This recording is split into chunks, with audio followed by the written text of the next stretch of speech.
राजस्थान के एक वीरान इलाके में एक पुराना सुनसान महल था, छाया महल। कहते हैं वहां रात को अजीब सी परछाइयां घूमती है, दरवाजे अपने आप खुलते बंद होते हैं और कोई अज्ञात स्त्री की रोने की आवाज सुनाई देती है। गांव वालों का मानना था कि यह महल शापित है। आरव को छाया महल के बारे में एक पुरानी डायरी में पढ़ने को मिला। वह जानता था कि वहां कुछ रहस्य छुपा है। वह डॉ सौम्या के साथ उस महल की सच्चाई जानने निकल पड़ा। पहली रात ही उन्हें अजीब अनुभव हुए। महल की दीवारों पर उभरते हाथों के निशान, बंद कमरों से आती सरसराहट और एक अंधेरे गलियारे में चलती परछाई। भीम चाचा ने बताया कि 100 साल पहले इस महल में एक सुंदर राजकुमारी छाया रहती थी, जिसे पड़ोसी राज्य के राजा ने धोखे से मार डाला था और तभी से उसकी आत्मा महल में भटक रही है। आरव और सौम्या ने महल के तहखाने की एक बंद दीवार को तोड़ा, जहां उन्हें एक गुप्त कमरा मिला।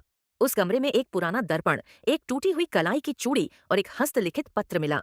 पत्र में लिखा था, अगर कोई इस पत्र को पढ़ रहा है तो जान ले कि मेरी मृत्यु एक धोखा थी। मैंने अपने ही दरबारियों की साजिश को उजागर करने की कोशिश की, पर मुझे पागल कहकर कैद कर दिया गया। मेरा नाम मिटा दिया गया, पर मेरी आत्मा इस अन्याय से अब भी मुक्त नहीं हो सकी। जो भी मेरी सच्चाई दुनिया के सामने लाएगा, उसे मेरा आशीर्वाद मिलेगा। छाया डॉ सौम्या ने इस पत्र को सरकार के सामने प्रस्तुत किया। समाचारों में छाया की कहानी छा गई। इतिहास की किताबों में उसके नाम को फिर से जोड़ा गया। और जिस रात उसकी सच्चाई सबको मालूम हुई, महल से वह रोने की आवाज हमेशा के लिए चली गई। परछाइयां भी गायब हो गईं। आरव ने महल की बालकनी से देखा, सूरज की पहली किरण उस पुराने दर्पण पर पड़ी और उसमें कुछ पल के लिए छाया की मुस्कुराती छवि दिखी। फिर वो हल्की रोशनी में विलीन हो गई। छाया को शांति मिल चुकी थी, रहस्य सुलझ चुका था।